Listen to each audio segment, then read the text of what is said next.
Attraction does not begin with emotion. It begins with elimination.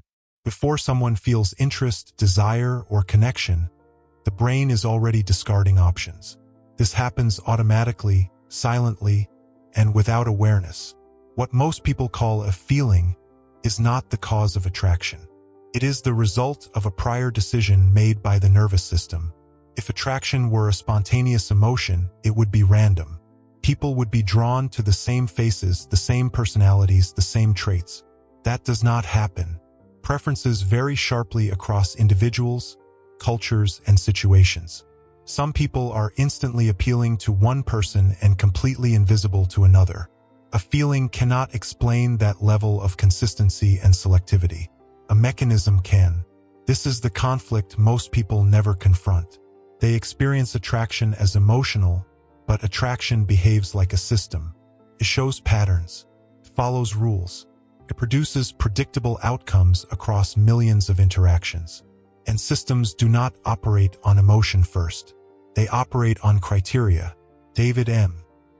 Buss approaches attraction from this exact premise. In evolutionary psychology, attraction is not treated as a mystery or a spark. It is treated as a functional process shaped by selection pressures over time. The brain's task was never to make people feel romantic. Its task was to solve problems related to survival and reproduction. Attraction emerged as a tool to filter viable options from non-viable ones. This filtering happens long before conscious thought. Within seconds of exposure, the brain assesses cues related to health, age, energy level, and genetic viability. These assessments are fast, automatic, and largely inaccessible to introspection. People do not choose them. They experience the outcome. What is important here is sequence. The brain does not feel first and evaluate later. It evaluates first and allows emotion only if certain conditions are met. When those conditions fail, no amount of desire or intention can create attraction. This is why trying to force chemistry consistently fails. The filters have already rejected the input. Buss's work repeatedly shows that attraction is conditional. It depends on what the brain is scanning for in a given context. Different conditions activate different filters. Short-term and long-term attraction do not follow the same criteria. Neither do male and female strategies, or choices made under scarcity versus abundance. Emotion does not explain these shifts. Adaptive filtering does. This also explains why attraction feels personal but is not deliberate. People often say they just know when they are attracted to someone. What they are noticing is not a feeling appearing out of nowhere, but a green light turning on after a rapid screening process they never saw. The rejection process is invisible. The approval is what reaches awareness. Once this is understood, the common narrative collapses. Attraction is not something that happens to you. It is something your brain permits after evaluation. The emotion arrives late to the process and takes credit for a decision it did not make. And once attraction is understood as a filtering mechanism rather than a feeling, the question is no longer why people feel what they feel. The question becomes what the brain is filtering for, and why certain signals consistently pass while others never do. Once attraction is understood as a filtering process, the next step is to identify what the first filter actually evaluates. The answer is not emotion, personality, or shared interests. The first filter is biological. Before any conscious impression forms, the brain scans the body in front of it for survival-relevant information. This assessment happens in milliseconds and is handled by neural systems that evolved long before language or self-awareness. The goal is not attraction in the modern sense. The goal is risk reduction and reproductive viability. Physical appearance is not evaluated as beauty. It is evaluated as information. Facial symmetry is processed as a proxy for developmental stability. Symmetrical faces statistically correlate with fewer genetic disruptions during growth. Clear skin signals lower parasite load and better immune function. Posture and movement patterns communicate energy level and physical capability. None of this requires reflection. The brain is trained to read these cues automatically. Age also plays a critical role in this first filter. Across cultures, Buss's research consistently shows that age preferences track reproductive value rather than social trends. Youth is associated with higher fertility. Advanced age is associated with declining reproductive potential. These patterns appear even when participants consciously reject them. The preference exists regardless of stated beliefs because the filter operates below ideology. Energy level is another signal processed early. The brain monitors gait, muscle tone, and responsiveness. These cues indicate overall health and resilience. A body that moves efficiently and responds quickly is statistically more likely to survive environmental stressors. Again, the individual does not label this as energy. They experience it later as attraction or lack of interest. What matters here is timing. All of these evaluations occur before emotion. Functional imaging studies show that visual and somatosensory regions activate prior to areas associated with conscious appraisal. The brain commits to an initial assessment before the person has time to describe what they are feeling. By the time emotion appears, the decision has already been made. In Buss's evolutionary framework, this makes sense. Attraction evolved under conditions where poor choices had severe costs.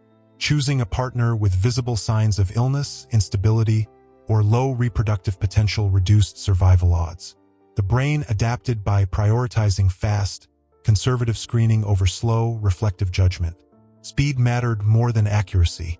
This is why attraction often feels instantaneous. It is not intuition. It is automation. The brain is executing a preloaded program designed to filter out high-risk options immediately. Conscious thought is too slow for this task. Importantly, this first filter is not about liking. It is about permission. If biological thresholds are not met, higher-level evaluation never activates.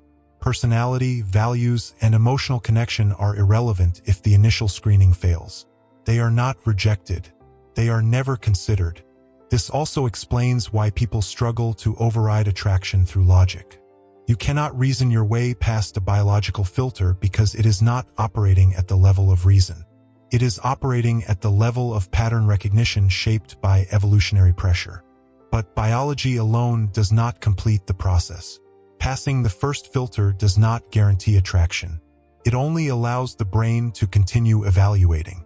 Once visible survival cues are approved, the filtering process shifts away from what the eyes can see to what the environment and behavior begin to reveal.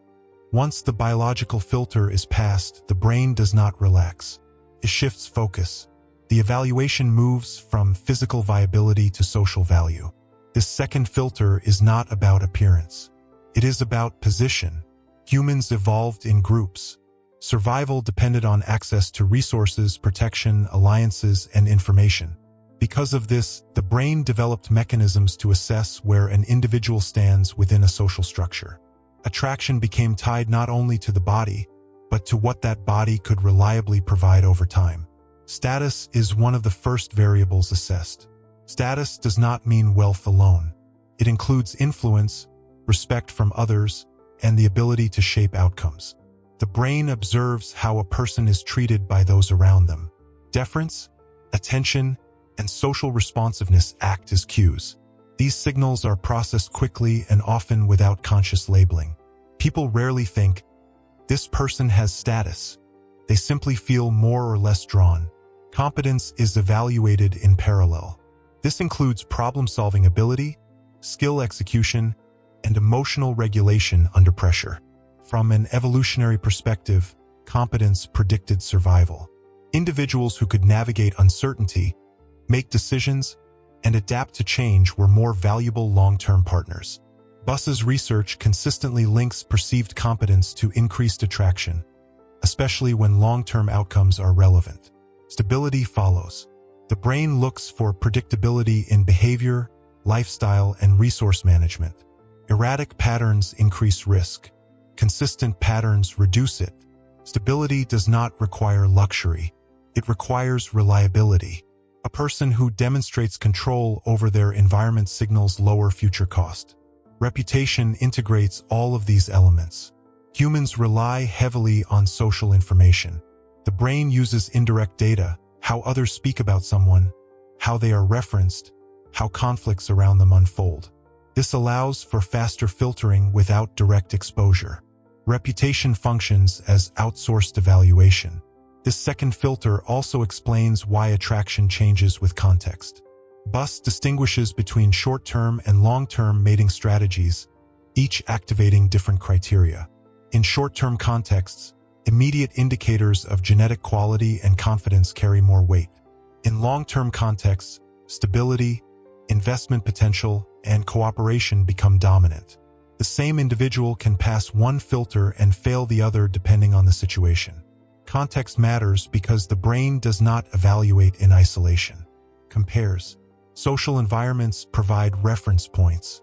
An individual perceived as high value in one setting may appear average or low in another. The brain adjusts its filtering thresholds based on available alternatives and social norms. This comparison happens automatically and often contradicts conscious preferences.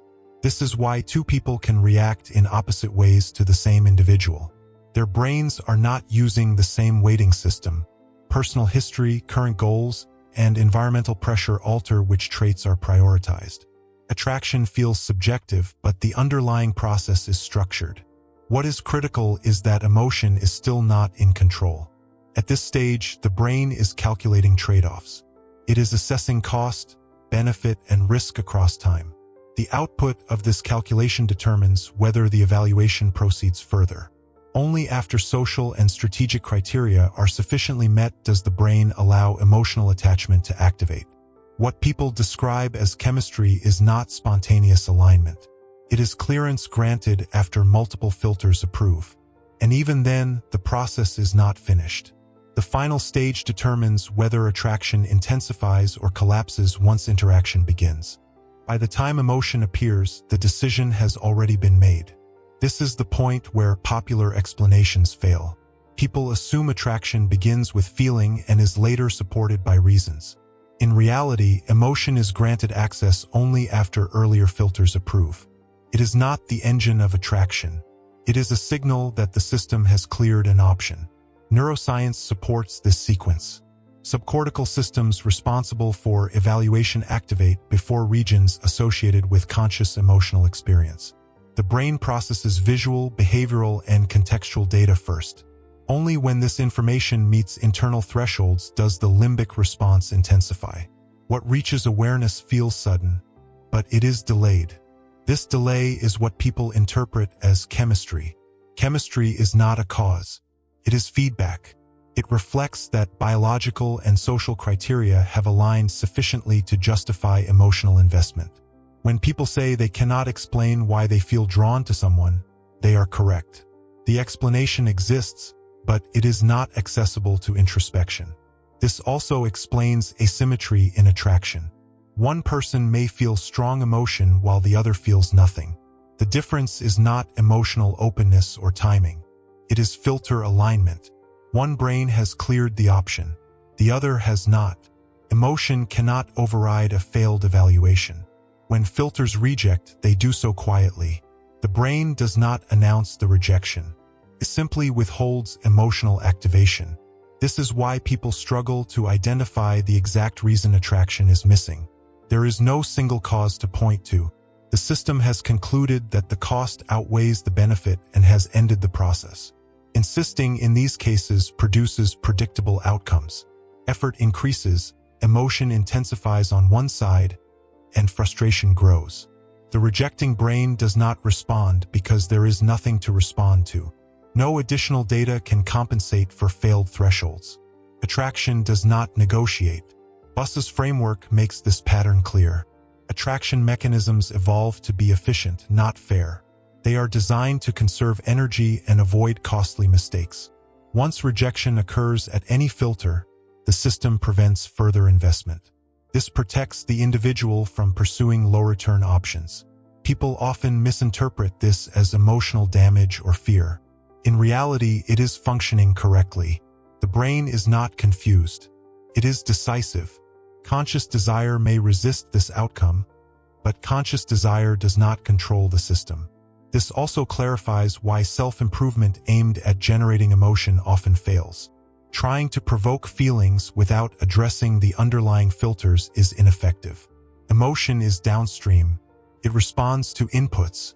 If the inputs do not meet criteria, no emotional response will follow. At this stage, attraction appears fragile, can activate and collapse rapidly. A single piece of information can reverse emotional engagement if it triggers a filter failure. This is not inconsistency. It is recalibration. The system updates its assessment when new data arrives. Understanding that emotion is a consequence changes the frame entirely.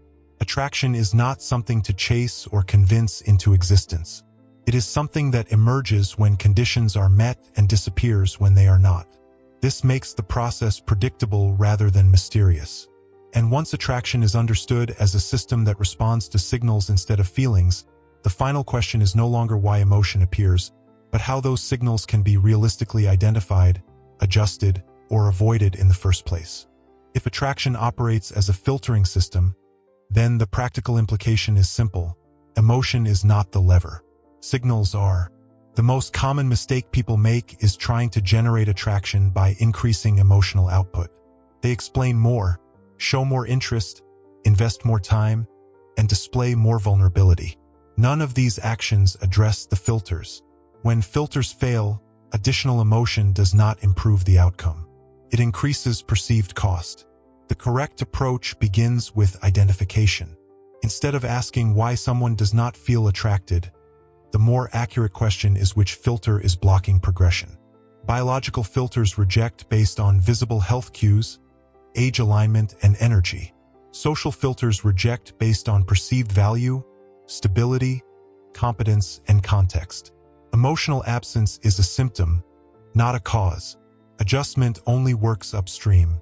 Improving physical condition, posture, and energy affects the first filter. These are not cosmetic changes. They alter how the brain categorizes risk and viability.